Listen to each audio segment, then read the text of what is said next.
Chicho Ibáñez Serrador, 1976. Hablaba de esa forma genial de un libro, como él decía, con una extraña piel. Eran las historias de medianoche, una especie de símil de sus popularísimas historias para no dormir que emitía Televisión Española y también la cadena SER. Chicho, que sobrecoge por su concepción futurista de la comunicación, hablaba de una historia que tenía que ver con la vejez, con la maldición, y también jugaba con el miedo de tantos millones de oyentes en la época, asegurando que en un libro de textura rugosa, de textura quizá demasiado humana, se escondía ese secreto. Era tan horrible el libro, las tapas, la encuadernación, su tacto, que, como habéis escuchado, amigos, no hubo más remedio que quemarlo. Quizá después de 32 años, 33 ya, podemos hacer como Chicho y decir que por lo menos esta primera hora de Milenio 3, 2009, también puede intentar ser olvidada, eso sí, después de escucharla.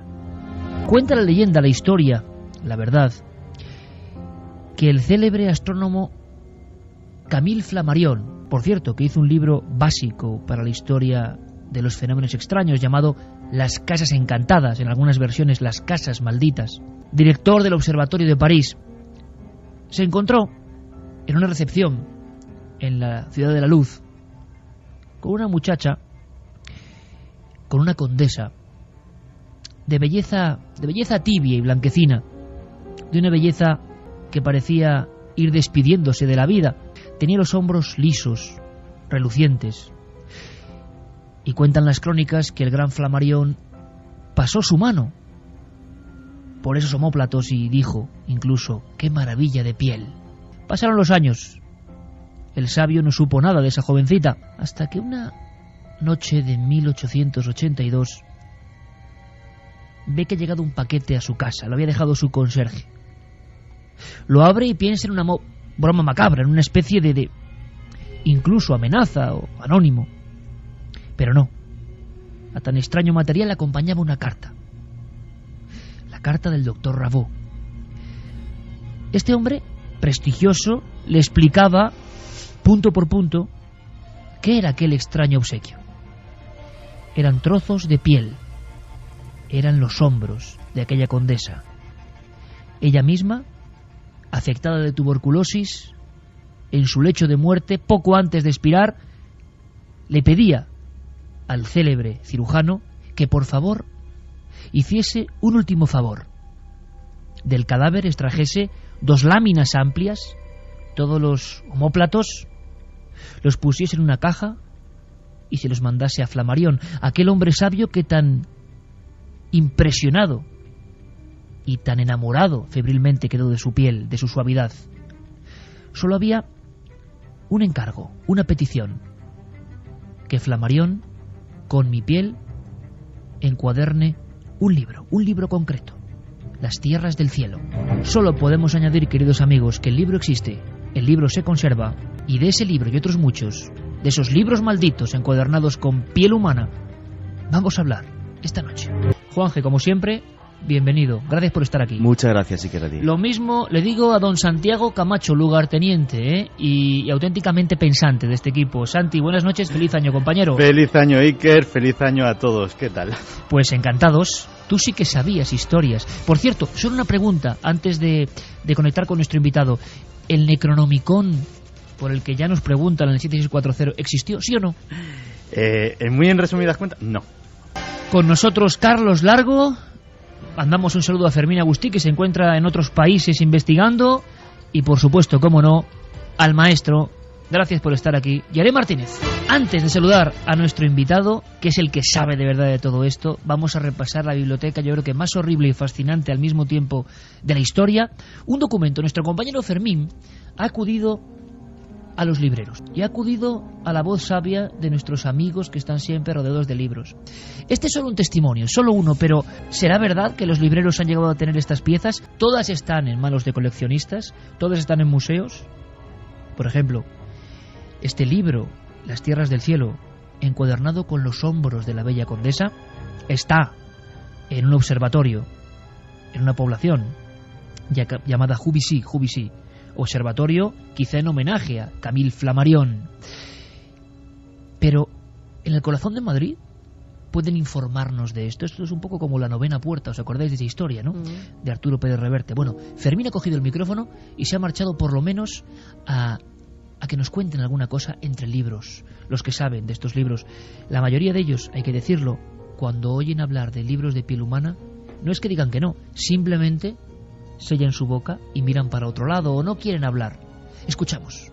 Nos hemos ido a la librería García Prieto de Madrid para que su dueño, José Antonio, nos enseñe libros encuadernados con piel animal y nos cuente la diferencia con los libros encuadernados con piel humana.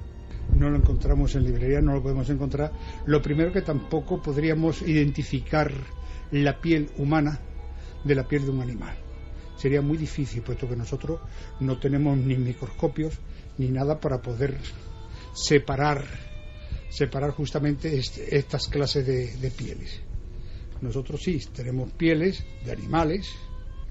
La prueba de ello que hay muchos tipos de pieles, son el tafilete, la dóngola, la molleta, el bosca, el piel de potro. Son muchos tipos de pieles que existen para encuadernar y para otros motivos también. ¿Tiene algunos libros que podamos ver que estén encuadernados con pieles de animales? Con pieles de animales sí, por supuesto, ¿por qué no? Bueno, pues aquí tenemos a la vista, vamos a ver una cosa. Aquí tenemos un manuscrito, esto está con piel de pergamino, ¿no? Que puede ser más bien de borrego. Esto el pergamino es porque está la piel natural, la piel no está trabajada hacia el color. Entonces nosotros mismos, nuestra piel es blanca. Si nosotros cogemos y nos ponemos un tatuaje, la piel se convierte justamente en el color que queramos hacerle. Pues esto es exactamente igual. Las curticiones, cuando curten, en los potros, cuando están dándole, ellos curten y quitan el pelo y quedan al natural. Después no le da la tintada y se produce el color natural, que es este. El color beige de la piel. Como decía Chicho, este libro encuadernado en una extraña piel. El doctor Manuel Molos Peña es toda una institución. Ha hecho libros que de verdad yo creo que le dan un giro a toda la unión de la medicina, la antropología forense y el misterio. Doctor que ejerce su profesión en Zaragoza, escritor de múltiples artículos científicos en revistas nacionales e internacionales. Nos dejó una joya, una auténtica joya, hablando de seres extraordinarios. También ha hablado y ha escrito del canibalismo, mil cosas, pero ahora nos ha sorprendido en la revista Más Allá con esta historia de Escrito en la piel. Doctor Molos Peña, amigo, buenas noches. Buenas noches, Iker, y feliz año a todos. Feliz año, desde luego, compañero, claro que sí, nos has dejado sobrecogidos, porque mucha gente, Manuel, puede pensar que lo que yo he contado, ni más ni menos con Camille Flammarion, uno de los padres de la investigación no solo astronómica, sino espiritista o de fenómenos extraños, le pasó esto con la condesa. Es que el libro existe, Manuel. El libro existió, bueno, realmente es muy difícil seguir la pista de estos libros, pero yo en lo que he investigado, pues hasta el año 1925, o sea, hace relativamente poco tiempo, estaba en el observatorio de Juvisy, donde estuvo la biblioteca personal de Flammarion. Incluso, bueno, este es un mundo, ¿no? El mundo de la bibliofilia, ¿no? De coleccionistas de libros, es un mundo, pues un poco lo que comentaba, ¿no? Del Club Duma, la novena puerta. Y entonces, por ejemplo, hay un libro muy curioso del año 55, de un escritor que se llama Walter Blumenthal. El libro es El asilo de los libreros, se llama, y bueno, ahí este escritor pues se preocupó él de mandar una carta a la viuda, bueno, a la segunda mujer, realmente la que fue viuda de Flammarion, preguntándole, y efectivamente recibió pues una fotografía del libro y una carta certificando la autenticidad del hecho. Será difícil investigar porque estamos ante un tema absolutamente herético, yo creo. Los propios libreros pueden tener estos ejemplares, pueden confeccionarse, pueden saber de ellos, pero como en tantas cosas es como un poco mercado negro, aunque se moverán sumas fortísimas. Pero ¿se puede saber en la historia, hay pistas de dónde nace esta extraña pasión por encuadernar con tejidos del cuerpo humano? Bueno, yo por lo que he podido deducir, nace pues a principios del siglo XVIII, siglo XVII, y nace pues de una tradición en la época, ¿no? Que era pues cuando se ajusticiaba a algún delincuente, el cuerpo era entregado para que los médicos dieran clases de anatomía. Entonces, pues bueno, pues una de las cosas que se solía hacer pues era un poquito pues aprovechar, ¿no?, las piezas. Y entonces se solían hacer libros recogiendo pues un poco la vida del ajusticiado y se solían encuadernar con la propia piel de él, ¿no? Pues en una especie de memento mori, ¿no? De dejar para la historia pues una parte de este criminales, ¿no? Pero incluso el contenido de esos libros a veces tenía que ver con la propia fechoría o biografía del hombre que encuadernaba con su piel el ejemplar. Sí, generalmente era así. O sea, eran pues libros que escribían pues muchas veces periodistas en los que se recogían pues las fechorías de esta gente, ¿no? Es una cosa curiosa. Y son libros que están expuestos en museos y que hoy en día se pueden visitar.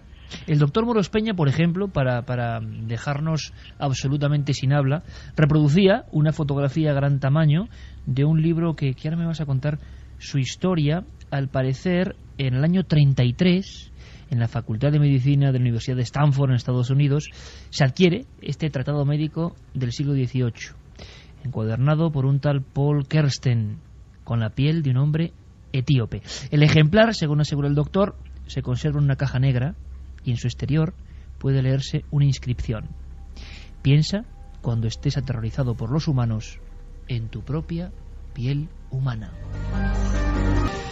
O sea, doctor, que hay algunas colecciones concretas, fuera del círculo incluso de los libreros o de las personas interesadas en ejemplares concretos, es decir, en museos bien catalogados, historias como esta, que incluso parecen, no sé, bromas un poco macabras, ¿no? La versión más dura de la investigación médica, en todo caso. Bueno, hay que pensar que claro, que yo también me acerqué un poquito al tema, pues como os comentaba, ¿no? O sea, por la leyenda del Necronomicon, ¿no? Que siempre se ha dicho que estaba escrito con sangre y encuadernado en piel humana. Pero yo fui el primer sorprendido de ver pues que puede haber pues centenares de estos libros corriendo por el mundo, ¿no? Y que bueno, no podía ser evidentemente algo habitual, pero bueno, que era una práctica que se solía hacer pues entre los siglos.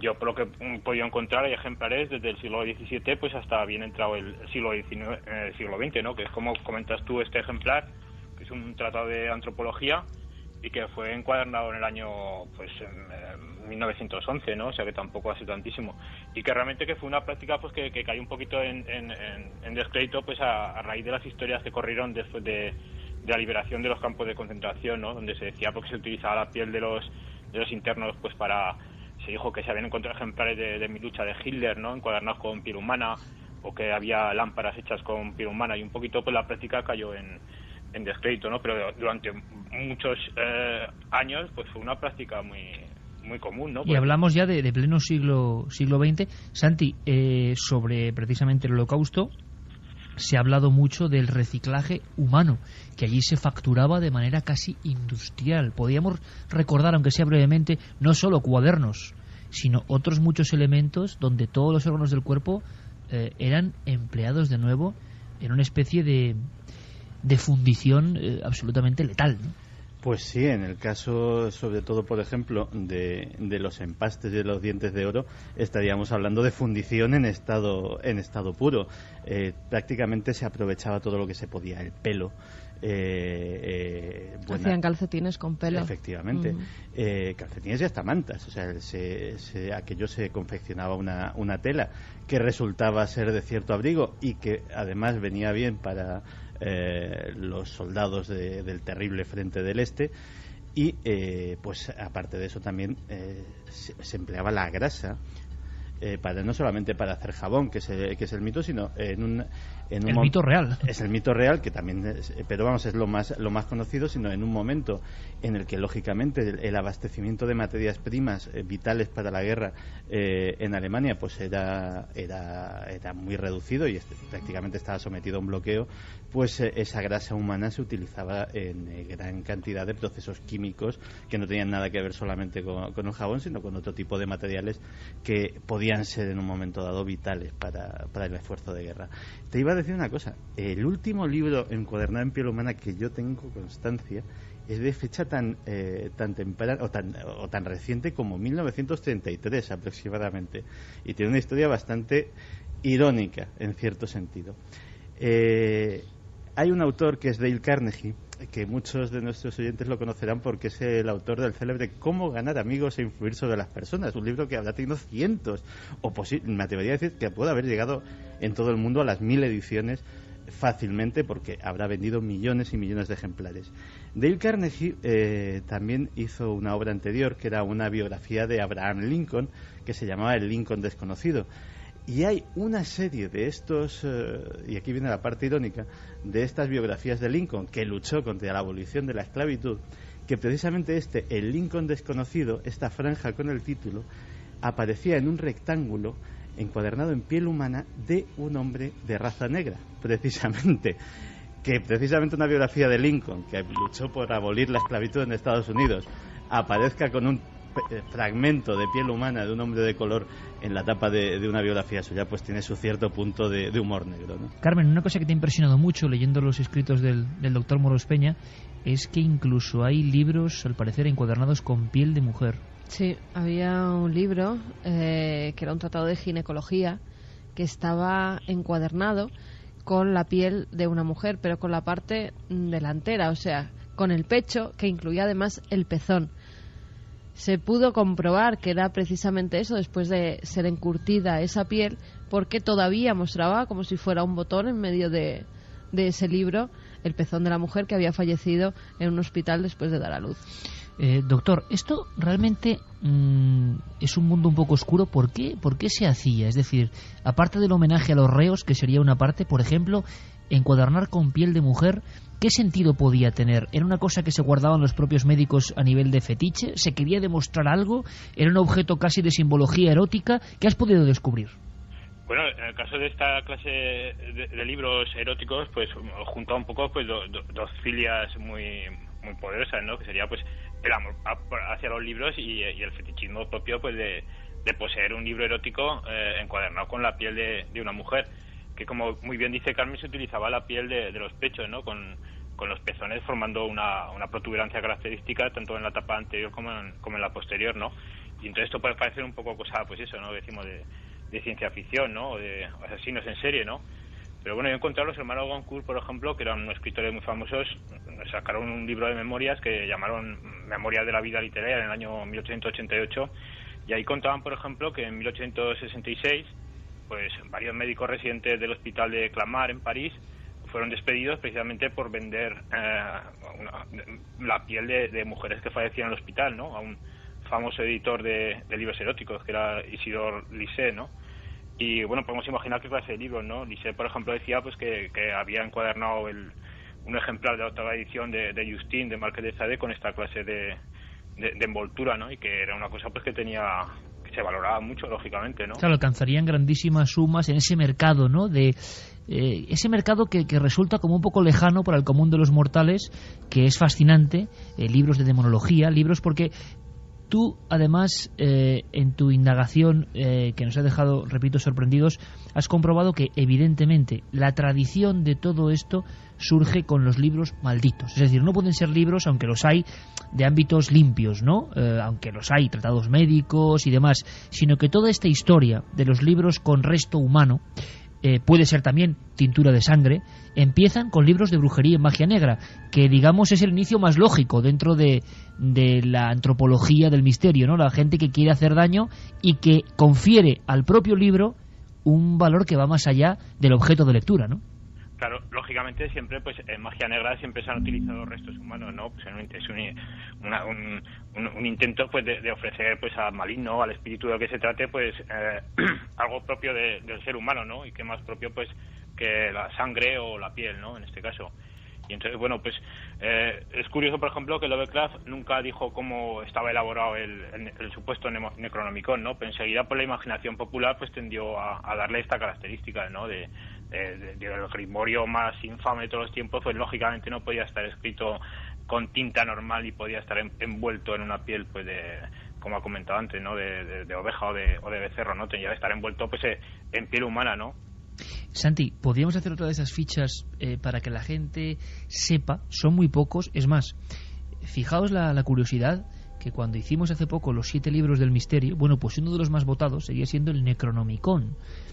Ha habido ediciones de este libro que habla de los escritos de alguien que vive hacia el año 730 de nuestra era, un libro capaz de enloquecer, un libro que de alguna forma conecta ese mundo en el que creen profundamente en el Islam, de los seres extraños que rodean, ¿no?, la muralla que nos protege.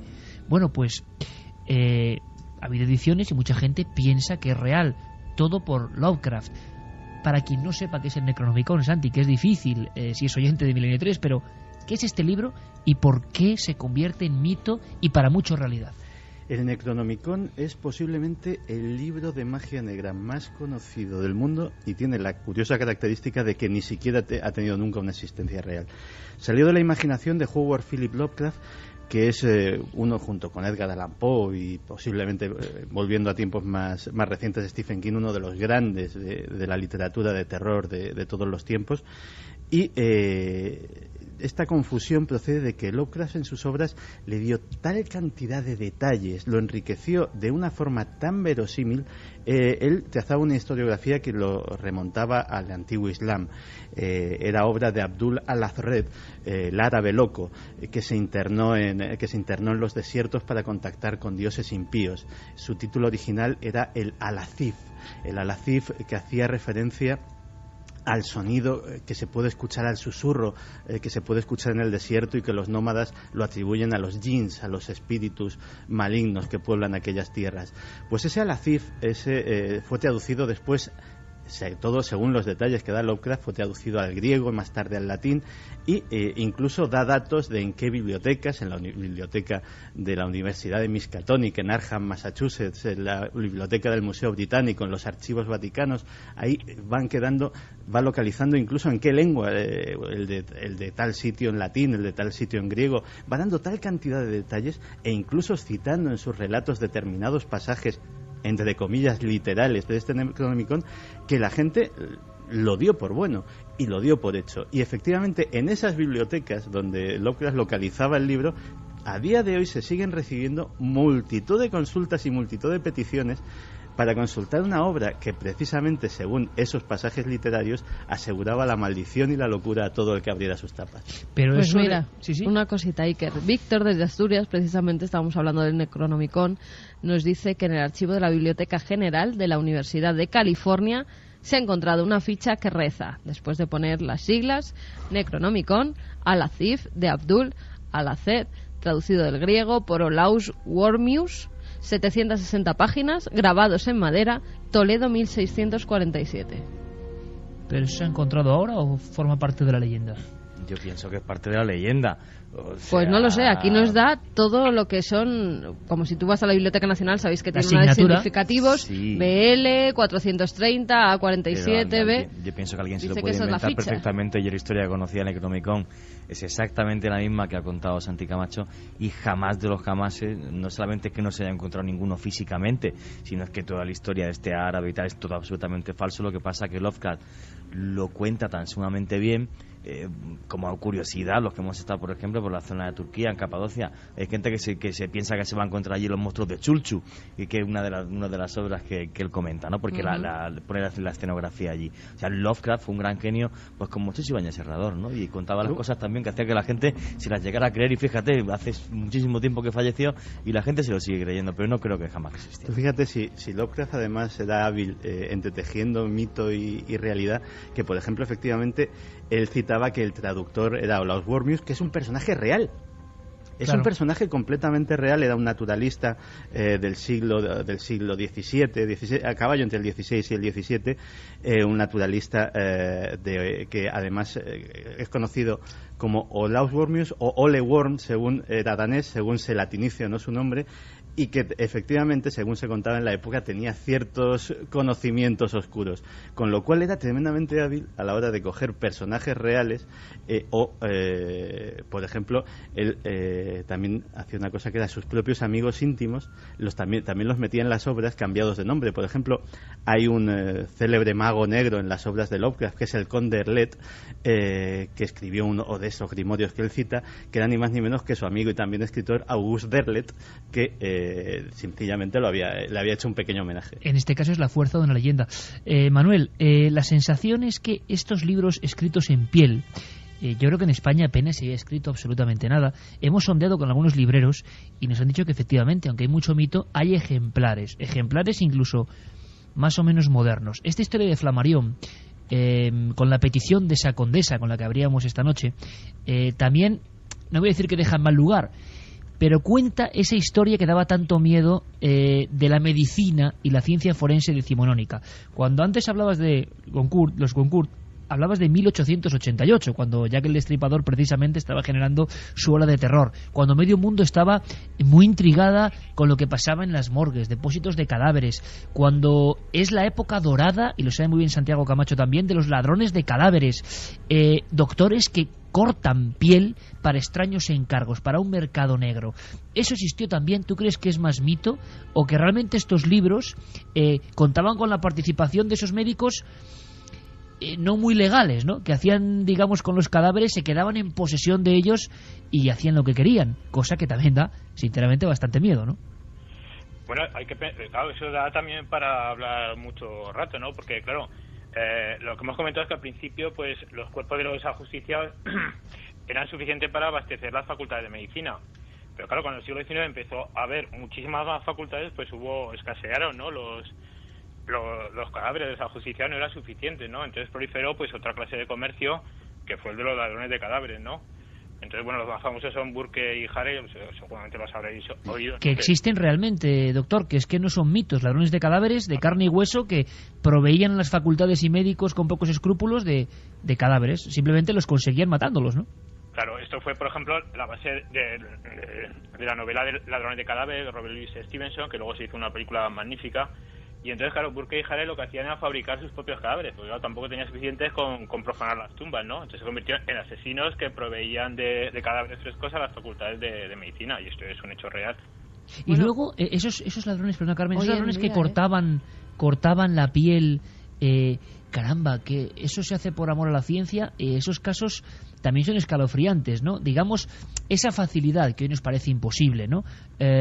Para que alguien, por ejemplo, pidiese a un doctor una cosa que imagino, Manuel, que hoy sería imposible, que es, oye, córtame la piel para encuadernar un libro. Hoy, imagino que sanitariamente eso es imposible, no se puede llevar a cabo, ¿no? Hombre, lógicamente no se puede llevar a cabo, claro, sería un delito. Efectivamente, claro. Perdón, sí. No estoy tan seguro, porque, por ejemplo, en la exposición Bodies, tú puedes coger y dejar donar tu cuerpo para que hagan una obra de arte con él. Claro, entonces claro. Yo he encontrado, por ejemplo, gente que voluntariamente, como fue la famosa condesa Flammarion, dejó dicho que la piel de su cuerpo se utilizará posteriormente para envolver un libro, ¿no? El caso, por ejemplo, del famoso bando George Walton en 1833, pues este señor se dedicaba pues a asaltar a transeúntes por las carreteras de Massachusetts. Entonces tuvo un enfrentamiento con John Fenno, que era un paisano por allí. Entonces dice que demostró tal coraje John Fenno, que se defendió contra él cuando todos salían corriendo directamente y le daban la bolsa, que cuando este señor ya en la cárcel se sintió morir, pues dictó sus memorias al carcelero y dejó dicho que cuando muriera se publicaran encuadernadas con su propia piel y que se le entregaran a John Fenno como un signo pues del respeto que sentía hacia él por el coraje que había demostrado. Vaya historia, o sea, le dictó al carcelero su propia memoria. Pero claro, Manuel, si es voluntariamente, se podría hacer, lo que no se puede hacer es, digamos, sin la voluntad del sujeto. Claro, lógicamente. Es como ha dicho Juanje, si es tu voluntad y lo dejas dicho por escrito, pues se hace ningún problema. Yo he encontrado, por ejemplo, un caso muy curioso también, ¿no? Que es un poco pues una cosa de amor, ¿no? Que entonces esto está en un libro que escribió Dark Hunter, que también era un famoso librero, que se llama Mi vida con el papel, ¿no? Entonces él cuenta que mientras estaba en su empresa en los años 20, pues se presentó una viuda una viuda reciente con un conjunto de cartas de amor que le había entregado su marido durante su relación, ¿no? Entonces esta mujer se presentó con el juego de cartas y con un trozo de piel de su marido, que había dicho a un médico que se la extirparan una vez que había fallecido, porque quería encuadernar todas esas cartas con la piel de su marido, ¿no? Es una especie de memento mori, ¿no? Macabro. Y entonces Hunter luego se enteró de que esta señora se había vuelto a casar. Entonces, con un sentido del humor negro extraordinario, decía, y espero que su segundo marido no se considere una segunda edición, y que el libro en una edición limitada, ¿no? Caramba. Carmen, ¿quieres comentar algo? Sí, respecto a lo que dice esas cartas, en otro caso, un poeta ruso encuadernó algunos de los poemas en su propia pierna. Le había sido amputada tras un accidente de caza, y para dárselo como un presente de amor a una dama enamorada, pues al amputarle la pierna dijo que esa pierna que quitaran la piel, y después hizo las tapas del libro con los poemas que le mandó a su ¿Me indicabas algo, Carmen, de que todavía hoy en día había algún tipo de trifulca con médicos y con piel y con libros? Trifulca no, están las investigaciones hechas y ellos pueden tener penas de cárcel, libros no. Hay 6 médicos checos que están imputados por el comercio de piel humana con cadáveres. ¿Ahora mismo? Año 2007, agosto de 2007 son las noticias. 6 médicos checos del Hospital Universitario de Bonn quitan el tejido a los muertos y lo vendían a bancos internacionales. En este caso, me imagino que para realizar injertos. Pero no tenían el consentimiento de las personas que habían fallecido. Claro, es que además hay otra historia. A día de hoy, la industria de los ladrones de cadáveres sigue muy pujante. Pensemos, por ejemplo, y casi por razones similares a las del siglo XIX. Una cosa que es muy cotizada son los esqueletos humanos. Las copias sintéticas no tienen la riqueza de detalle, no tienen el mismo feeling, digamos. La autenticidad, vamos. Efectivamente. El problema es que, claro, a día de hoy las donaciones del cuerpo a la ciencia no son precisamente lo más común del mundo. Y hay una zona de la India en concreto donde la industria local, y es una industria floreciente desde hace más de 150 años, es precisamente la profanación de tumbas por toda la India, coger esos esqueletos, limpiarlos, acondicionarlos, etcétera, etcétera, montarlos y exportarlos a todo el mundo.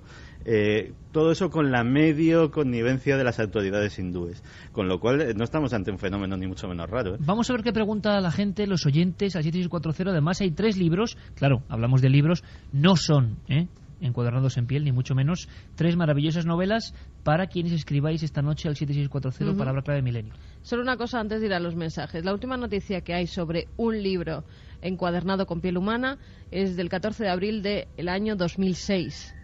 En Londres, en Heathrow, en el barrio de Heathrow, se encuentra un libro que alguien ha arrojado después de robarlo en una de las viviendas cercanas. No saben todavía a qué pertenecía ese libro, y después de hacer los análisis pertinentes se dan cuenta de que es un libro, más o menos dicen que es de la época de la Revolución Francesa, escrito a mano en francés precisamente, y al analizar la piel se dan cuenta de que está encuadernado con piel humana. La policía, incluso, Iker, puso las fotografías de lo que sería la tapa y las guardas del libro, pero nadie por el momento lo reclama. Vamos con mensajes. Habría que preguntarse por el proceso, ¿no?, que es complejo para hacer un libro de piel humana, quitarle el pelo, pero vamos a ver qué pregunta la audiencia. Nos dicen nuestros amigos que feliz año, las brujas de Salem tenían un libro encuadernado en piel humana. Las brujas de Salem. Yo desde luego ese tema no lo conozco tan con precisión para saberlo del libro. Se decía que había libros encuadernados con piel de brujas, sí, eso pero, sí. Bueno, pero en el caso de las brujas de Salem, yo que me leí la historia, yo juraría que no. No, de hecho, yo pondría la mano en el fuego porque la mayor parte de las encausadas en Salem eran completamente inocentes. Sí, murieron. De los cargos que... Pero fíjate, hemos hablado aquí de libros oscuros, de libros raros. Yo conozco por lo menos una historia de un misal encuadernado en piel humana, y creo que precisamente nuestro invitado en su artículo mencionaba también un Corán. Sí, es verdad, sí que lo hay. Manuel, un Corán con piel humana. Bueno, sí, pero es lo que estaba comentando antes, ¿no? O sea, esa fue la voluntad del dueño del libro, que era un líder árabe, y entonces dejó dicho en su lecho de muerte pues que quería que su Corán, que había estado con él toda su vida, pues quedara encuadernado con su piel humana, y fue adquirido por la Universidad de Cleveland. Caramba, un hombre con mucha fe. Sí. ¿Y qué quiso? ¿Y el tema del misal, Santi? Pues hay un misal creo que es francés también del siglo XIX, efectivamente encuadernado en piel humana, cuya historia no conozco aparte del detalle precisamente del material con que está encuadernado. Vamos con más mensajes. He oído que parece ser que Lovecraft metió varias fichas con los datos del Necronomicon en los archivos de importantes bibliotecas americanas. ¿Lo ha comentado Santi? Abel dice que esas fichas en bibliotecas son falsas porque es latinizar como apellido la palabra inglesa worm, gusano, algo muy típico de este escritor, de Lovecraft. Bueno, hay una cosa que se me ha olvidado mencionar. La pericia de Lovecraft a la hora incluso de falsificar cosas era tal que también mucha gente cree que la Universidad de Miskatonic en Arkham, Massachusetts, que la acabo de citar antes, existe. No hay tal universidad. Y suena fenomenal. Y mucha gente va allí, y que el pueblo sí que existe, va al pueblo y dice, ¿y la universidad? Y incluso gente que ha hecho una auténtica peregrinación, amantes de la obra de Lovecraft, y se encuentran con la terrible decepción de que el bueno de Howard Phillips les ha tomado el pelo. Juanra desde Valencia nos dice que tiene un libro de 1723 llamado La vida de San Joaquín, que cree que es de piel, con lo que parece ser un extraño tatuaje tribal en la parte trasera. Tatuaje, madre mía. Anda, que sí es de humano. Una pequeña Nos cosa. Podría mandar Juanra de Valencia una de esas fotillos, a ver. Una cosa que puede llamar la atención. Estoy muy pendiente porque en minutos tenemos que conectar con Luis Álvarez, nuestro compañero Luis Álvarez, que anda por una sierra. Vas a ver por dónde está. Luis. Sí, y me han mandado un mensaje de que está encontrando un caso pues que tiene que ver con muertos también, con muertos que han sido desenterrados, una especie de apariciones, en fin. La España ancestral en su sentido más profundo. Así que en cualquier instante conectamos con Luis Álvarez, que está en ruta en estas horas, pero ahora mismo la conexión se hace difícil por una zona de serranía, la sierra de Quilamas, al norte de Salamanca. Doctor, ¿cuál era el proceso? ¿Se sabe cuál era el proceso para que la piel acabase en una encuadernación? Porque, por ejemplo, en el caso que tú citas de Flammarion impresionante, claro, hubo un intermediario. No solo el médico cortó esos rectángulos de piel de los hombros de esta infortunada condesa que tenía tuberculosis, sino que al parecer el propio Flammarion, el propio astrónomo sabio, persona importante a la que uno pues no se imagina, ¿no?, llevando esa caja con piel, pero la llevó a Engel, que era un encuadernador bastante célebre al parecer, y ese encuadernador con ciertos procesos acabó formando las tapas de ese libro. Es decir, luego estaban estos viejos oficios extraños que casi ni existirán de encurtidores y demás. Si existen, les mandamos un fortísimo abrazo. Desde luego, artesanos del libro que también imagino que tenían que emplear esa piel, porque no debe ser fácil, ¿no?, la piel humana, eliminarla de vello y convertirla en una superficie para un libro, ¿no? Bueno, realmente el proceso es el mismo que con la piel de cualquier animal. La piel, bueno, claro, depende, claro, de la clase de piel de la persona, ¿no? Porque la piel en el ser humano pues difiere mucho de un otro. Uno puede ser una piel muy suave, otro puede ser una piel muy áspera, ¿no?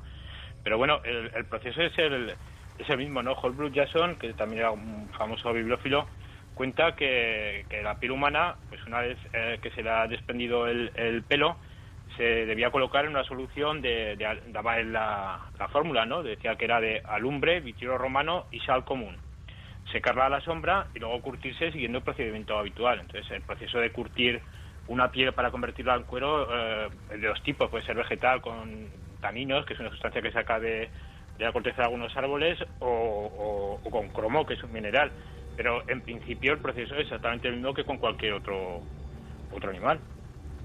Nos dicen también que se llama Vicente, que nos escribe que sí existe el Necronomicon. ¿Ves? Que lo vio, la leyenda es inmortal. Espera, que lo vio en la sección de libros de unos grandes almacenes muy conocidos, que lo tuvo en la mano para comprarlo, pero que le dio mucho yuyu y que finalmente pues no lo adquirió.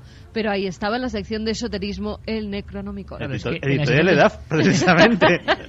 Uy, lo que iba a decir. Si me permitís, Manuel, la polémica en Necronomicon, y una cosa que igual Santi la sabe, pero si no le va a gustar mucho. El propio nombre del autor, es decir, Abdul al-Arred, es una broma de Lovecraft ya en principio, ¿no? Porque al-Arred, eso es una derivación árabe, como lo que hay que decir, de All Had Read, es decir, del inglés, era Abdul, el que todo lo ha leído. Uh-huh. Es decir, ya el propio nombre del autor ya es una broma, ¿no? Desde el principio. O sea, este Lovecraft era tremendo, ¿no? Su mente ingeniaba cosas que hasta dónde han llegado. Esa es también la inmortalidad de un hombre, ¿no? En la sección de esoterismo, claro, se encuentra cada cosa, pero avispadas editoriales, lo digo con todo el cariño, no solo EDAF, sino otras muchas. Sí, hay más de una recreación. Han sacado el Necronomicon. ¿Y qué demonios se cuenta ahí, Santi, si el libro real no existe? Pues realmente son recreaciones de lo que se deduce de la obra de Lovecraft y de lo que se llama el círculo de Lovecraft, porque digamos que la mitología que creó Lovecraft de los mitos de Tulu, otra serie de autores, amigos e incluso contemporáneos que no han llegado ni siquiera a conocer en persona al propio Lovecraft, la han ido continuando y la han ido enriqueciendo con su propia obra. Leyendo todo este corpus de ficción se puede desde luego deducir un contenido bastante aproximado de lo que sería el Necronomicon, y hay autores que efectivamente han recreado de alguna forma ese Necronomicon ficticio, que no deja de ser más que, digámoslo así, una obra para fans de la literatura de Lovecraft. Ha habido un boom respecto a Necronomicones falsos que han salido ahora mucho por los juegos de rol, porque hay muchísimos juegos de rol que se basaban en la mitología de Lovecraft. Entonces, eso hizo que hubiera una gran demanda de Necronomicones y de toda una serie de obras que son, auténticamente escritas, pero falsas en cuanto a su origen. Tú jugabas, ¿no? Yo es que tengo también familiares, efectivamente, y entonces era por eso, básicamente. Nos dicen también que conocí a Martin Bormann en 1972 y que su casa estaba llena de objetos con piel humana. Pero Martin Bormann se refiere a Martin Bormann. Se referirá. Bueno, nosotros tenemos el número de teléfono, así que si quiere hablar con nosotros, que nos lo cuente. Hay una cosa con respecto a los nazis que sí se me ha olvidado decir. Sí se encontraron colecciones no encuadernadas en piel humana, curiosamente, pero encuadernadas de libros hechos en piel humana con tatuajes. No se sabe si era con propósito antropológico o con qué, pero efectivamente de los ejecutados que tenían algún tatuaje, algún signo distintivo, eso se recortaba, esa piel se curtía para preservarla y si se encontraba. La zorra de Buchenwald. Iba a decir exactamente el Sekosh, ¿no? Claro. Y no es el único caso. Que se encargaba de eso, de buscar los tatuajes entre los judíos que estaban en los campos de concentración para hacer precisamente no solo encuadernaciones de libros, sino también álbumes que regalaba a los principales generales nazis, a los que por ejemplo iba a cenar y le llevaba ese detalle, o lámparas. Sí, además en su juicio se las mostraron porque se encontraron todo tipo de elementos realizados con. Y hablando de lámparas, hay que recordar el caso de Ed Gein, el famoso asesino estadounidense, que curiosamente con sus víctimas no hacía este tipo de objetos, pero sí que era un profanador de tumbas compulsivo. Y en su casa se encontraron pantallas, tambores, absolutamente una diversidad de objetos hechos con piel humana y restos de cadáveres en general, absolutamente increíble. Una cosa, mira, ayer mismo estábamos en Marcial Pons, en esa librería mítica absolutamente de humanidades, y Luis Domínguez, que es un auténtico crack y que controla libros de mil y una materias que desde luego son útiles para todos los que nos gustan las cosas del saber. Yo le hablaba con él sobre estos libros encuadernados con piel humana, de Flammarion hasta los Goncourt, hasta tantas historias, ¿no? Y él me decía que había mucho mito y que muchos libreros evidentemente guardan cierto silencio porque algunos libros son objeto de delito, evidentemente, pero que muchos de estos libros siguen estando hoy en colecciones concretas y se pagan auténticas sumas. La gran pregunta, Manuel, tú que has levantado la espita, ¿no?, con este artículo entre médico, literario, forense y misterioso, es si en España, si en nuestro país hay algún dato, porque todo parece evidentemente del Reino Unido, Francia, Alemania, Estados Unidos, pero ¿y en España? ¿Hay alguna pista, algún indicio, algo que nos diga que estos libros pueden estar en colecciones más cercanas de lo que pensamos? Yo no he encontrado absolutamente nada. Yo he encontrado... Casi nos quedamos más aliviados, ¿eh? Sí, yo creo que somos mucho más normalitos, ¿no? Nosotros a nuestra marroquinería clásica, ¿no? He encontrado ejemplos en Francia, Inglaterra, Estados Unidos, pero en nuestro país no he encontrado nada, ¿no? Pero de todas maneras, Manuel, si hubiera es difícil, porque si se hacen los análisis de ADN, por ejemplo, después del encurtido es difícil ver si realmente se trata de piel humana o no, porque al parecer desaparece mucho ADN. El ADN desaparece totalmente y no se puede hacer. Lo único sería un análisis de los poros, que entonces sí que se puede saber si el libro es humano o no. Pero claro, si no existe ninguna nota como es lo habitual, o sea, lo habitual es que el propio encuadernador o el escritor dejara una nota diciendo que estaba hecho con piel humana, como es el caso del libro Flammarion, ¿no? Pero si no hay ninguna nota, realmente al tacto es imposible diferenciar de la piel de ningún otro animal. En fin, extraña historia, extraño mundo oscuro, pero a la vez fascinante, que une un poco casi las morgues con lo editorial, reciclaje humano, libros. Nacen algunos de la leyenda, como el Necronomicon, pero otros, como este caso de Flammarion y tantos otros, por ejemplo, de reos, se convirtieron en verdad literaria y dramática. Nos quedamos con la imagen de ese preso a punto de morir a través de la reja, dictándole a su carcelero sus memorias y dictando que se encuadernan en piel, por ejemplo, para regalárselo a alguien que le hizo frente, a un hombre valeroso.